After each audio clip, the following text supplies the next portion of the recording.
حضرت صفیہ بنت عبد المطلب کہتی ہے کہ میں نے چاہا کہ میں دیکھوں لڑکا ہے کہ لڑکی ہے. تو جب لڑکا ہے کہ لڑکی ہے چاہا تو حضرت آمنہ نے کہا کہ لڑکا پیدا ہوا ہے. کہا یہ بھی دیکھوں کہ ختنہ کیا ہوا ہے کہ بغیر ختنہ کیا ہوا ہے. تو آواز آئی کہ ہم نے اپنے حبیب کو ختنہ شدہ پیدا فرمایا. واہ سبحان اللہ سبحان اللہ. پھر حضرت صفیہ بنت عبد المطلب کہتی ہے کہ میں نے چاہا کہ انہیں غسل دے دوں. تو آواز آئی ہے صفیہ بنت عبد المطلب تم زحمت نہ کرو، ہم نے اپنے حبیب کو پاک اور صاف بلکہ پاک اور صاف کرنے والا بنا کر بھیجا. واہ واہ سبحان اللہ. میں نے سوچا کہ اپنے حبیب حضرت حضور صلی اللہ علیہ وآلہ وسلم کا دیدار تو کر لوں. صفیہ بنت عبد المطلب کہتی ہے کہ میری آنکھوں نے آج تک ایسا حسین اور جمیل بچہ پیدا نہیں دیکھا. یہ جتنا حسین اور یہ وہ خصوصیات ہے کہ پھر حضرت صفیہ بنت عبد المطلب کہتی ہے کہ میں ذرا دیکھوں تو صحیح کہ ناف کٹی ہوئی کہ نہیں ہے، مگر قربان جاؤ جب اللہ اپنے حبیب کو بھیجتا ہے تو کسی کا محتاج نہ رکھا. ناف کٹی ہوئی تھی، ناف بریدہ تھی، کٹی ہوئی تھی. ادھر ابو لہب کو دیکھو، حضور کا چچا ہے. ابو لہب جو صہیبہ لونڈی تھی اس کی، ابو لہب کی، انہوں نے اسے خوشخبری دینے کے لیے دوڑتے ہوئے گئے کہ اے ابو لہب تجھے مبارک ہو. کس بات کی؟ کہ تمہارا جو بھائی ہے جن کا انتقال ہو گیا، یعنی ہمارے حضور صلی اللہ علیہ وسلم کے جو والد محترم تھے، حضور کے آنے سے پہلے آپ کا وصال ہو گیا. کیونکہ ظاہری طور پر اللہ کی اس میں مصلحت تھی کہ وہ خود اللہ تبارک و تعالی اپنے حبیب کی پرورش. تو صہیبہ لونڈی نے جب ابو لہب سے جا کے کہا کہ تیرے بھائی کے گھر ایک بچہ پیدا ہوا ہے، لڑکا پیدا ہوا ہے، تمہیں مبارک ہو، بخاری شریف کی حدیث ہے. تو اس نے کیا کیا؟ تھا کافر، اور اس نے اشارہ کر کے ہاتھ سے انگلی کے اشارے سے کہ جا میں نے تمہیں آزاد کر دیا. واہ واہ سبحان اللہ سبحان اللہ. بے شک نبی کے میلاد کی خوشی میں نہ آزاد کیا، بے شک. پر نبی پیدا ہوئے تب نہ آزاد کیا. ذرا پوائنٹ کی بات سنیے، آزاد کیوں کیا؟ کیونکہ اسے خوشی ہوئی کہ نبی تشریف لائے. جبکہ اس وقت حضور نے بچے تھے، ظاہری طور پر نبوت کا اعلان تو 40 سال کے بعد. ابو لہب کو آزاد کرنا تھا، کر دیا. اور اس کے کفر کے بارے میں کسی کو شک نہیں. قرآن کا اٹل حکم ہے تبت یدا ابی لہب و تب. اب شریعت کے دائرے میں ہم دیکھتے ہیں کہ اگر کوئی کافر و مشرک نیک عمل کرتا، مثال کے طور پر کوئی روزہ رکھ لیا، آپ دیکھتے ہو کہ بہت لوگ رکھتے ہیں، کوئی صدقہ و خیرات کر لیا، کوئی اچھا کام کر لیا، تو اس کا بدلہ شریعت کی روشنی میں کیا ہے؟ اب اس مسئلے کو ذہن میں رکھیں. تو علماء اور مفتیان کرام اس کی تشریحات میں فرماتے ہیں کہ ایمان کے علاوہ جتنے بھی مشرکین، کافرین، یہود و نصارہ جو بھی ہیں، اگر وہ نیک کام کرے، چاہے وہ روزہ رکھے، چاہے وہ نماز پڑھے، قرآن پڑھے، کچھ بھی پڑھے، اللہ تبارک و تعالی کسی کا احسان اپنے اوپر نہیں رکھتا ہے، بلکہ اس کا بدلہ اسے دنیا میں دے دیتا ہے. آخرت میں اس کا حصہ نہیں، دنیا ہی میں معاملہ ختم. لیکن ابو لہب جب مرا، نبی کریم صلی اللہ علیہ وسلم کا کٹر دشمن، اسلام کا کٹر دشمن، جب مرا، مرنے کے بعد کسی نے اسے خواب دیکھا، خواب میں، اور کہا کہ ابو لہب تو بڑا کٹر دشمن اسلام تھا، میرے نبی کا دشمن تھا، تیرے ساتھ کیا معاملہ بنا؟ تو ابو لہب نے کیا کہا کہ جب سے میں مرا ہوں طرح طرح کے عذاب میں مبتلا ہوں. مجھ سے یہ نہ پوچھو کہ میرا کیا حال ہے، مگر ہاں جب سوموار کا دن آتا ہے نا، بولو سبحان اللہ سبحان اللہ. کون سا دن؟ پیر کا دن.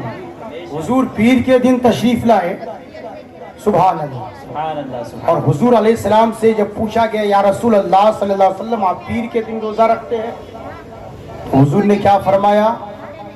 میں پیر کے دن اس لیے روزہ رکھتا ہوں کہ میری پیدائش کا یہ دن ہے. بے شک سبحان اللہ سبحان گویا حضور نے اپنا میلاد خود روزہ رکھ کے منوایا. واہ واہ سبحان اللہ بے شک بے شک امت کو تعلیم دی.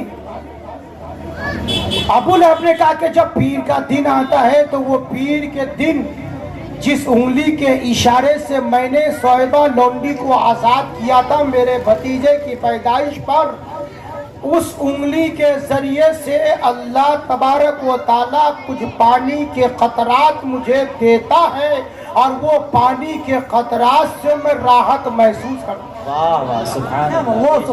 اس کا صلہ اسے ملا. اب سوال یہ پیدا ہوتا ہے کہ جب شریعت میں یہ مسئلہ ہے کہ کافر یا مشرک جو بھی نیک کام کرے اسے دنیا میں ملے گا، تو پھر ابو لہب کو کیسے ملا؟ یہ بڑا اہم نکتہ ہے. آدمی سوال کر سکتا ہے کہ بھائی پھر ابو لہب کو کیسے ملا؟ اچھا ملا بھی کیسے؟ دوسرے اور بھی اس نے کام کیا ہوگا، سراپا تو بدکار تھا ہی، مگر اہل عرب کی یہ خصوصیت تھی مہمان نوازی جو میں نے کہا، جی تو اسے دنیا میں مل گیا ہوگا. مگر نبی کریم صلی اللہ علیہ وسلم کی جو ولادت کی خوشی میں اس نے اپنی باندی کو آزاد کیا، اس کا بدلہ آخرت میں دیا. اس کی وجہ کیا ہے؟ تو علماء نے لکھا کہ اللہ تبارک و تعالی کا یہ اٹل قانون ہے کہ دنیا میں جو بھی عمل کرے اگر ایمان نہیں ہے ساتھ میں تو اس کا عمل کا بدلہ دنیا میں دیا جائے. مگر ابو لہب کیونکہ وہ کٹر دشمن اسلام اور کافر تھا، تو اپنے حبیب کریم رؤوف الرحیم صلی اللہ علیہ وسلم پر بھلے اس نے صہیبہ کو آزاد کیا تو وہ یہ احسان نہ جتلا سکے کہ یا اللہ میں نے تیرے نبی کی آمد کے صدقے میں نے اپنی صہیبہ لونڈی کو آزاد کیا تھا، اس لیے اللہ نے یہ حکم فرمایا بھلے تو کافر ہی صحیح مگر تو نے میرے حبیب کی ولادت کی خوشی منایا، کافر ہی صحیح میں اپنے محبوب پر تیرا یہ احسان رکھنے نہیں دوں گا. جا میں نے قیامت تک کے لیے اس کے بدلے میں تجھے قطرات رحمت کے عطا کرتا ہوں تاکہ تمام میرے بندوں کو یہ سبق مل جائے کہ جو میرے محبوب کا میلاد مناتا ہے وہ محروم نہیں ہوتا. نعرے تکبیر، نعرے رسالت، یا رسول اللہ، جشن میلاد مصطفیٰ، جشن نعیمیہ کمیٹی، نعرے تکبیر. ادھر حضور تشریف لے کر آئے، ادھر عالم قیصر و کسریٰ یمن کا بادشاہ جو ایک محل تعمیر کر رہا تھا برسوں سے دریائے دجلہ کے کنارے، اور وہ دریائے دجلہ کے کنارے محل تعمیر کرتا ہے اور بے شمار پیسے اس میں خرچ کرتا ہے. پھر جب وہ رہنے جاتا ہے تو دریائے دجلہ اسے لے بہا کر لے کر کے چلے جاتا ہے. ادھر جس روز حضور تشریف لے کر آئے اس کے محل کے 14 کنگرے اینٹ گر گیا اور وہ آگ کا جو سمندر تھا جس کی وہ پوجا کرتے تھے اس کو کبھی بھی بجھنے نہیں دیتا تھا. رات اور دن اس کی عبادت کرتے تاکہ وہ یہ باور کرانا چاہتے تھے، عقیدہ دینا چاہتے تھے کہ ہم آگ کی پوجا کرتے ہیں اور یہ ہمیں نہیں جلائے گی. دوستو یہ اس کا عقیدہ تھا. مگر میں آپ کو یہ عرض کرتا چلوں حضرت شیخ عثمان ہارونی علیہ الرحمت و رضوان جو خواجہ غریب نواز کے پیر و مرشد ہے، انہوں نے ایک طرف سے جب گزرے تو دیکھا کہ کچھ پارسی لوگ آگ کی پوجا کرتے ہیں. آپ نے فرمایا تم اس کی کیوں عبادت کر رہے ہو؟ تو انہوں نے کہا کہ ہم اس لیے اس کی عبادت کرتے ہیں تاکہ یہ ہمیں جلائے نہیں. آپ نے کہا یہ تمہاری سوچ غلط ہے، اس لیے کہ یہ اس کی تم عبادت کرو جس نے اللہ جس رب نے آگ کو بھی پیدا کیا. انہوں نے کہا ہم اس بات کو نہیں مانتے ہیں. کہا کیا آپ اللہ کی عبادت کرتے ہیں تو کیا آگ آپ کو نہیں جلائے گی؟ کہا یقیناً نہیں. میں تو کیا میری جوتی کو نہیں جلا سکتی ہے. حضرت شیخ عثمان ہارونی نے اپنی جوتی کو اس آگ میں پھینک دیا.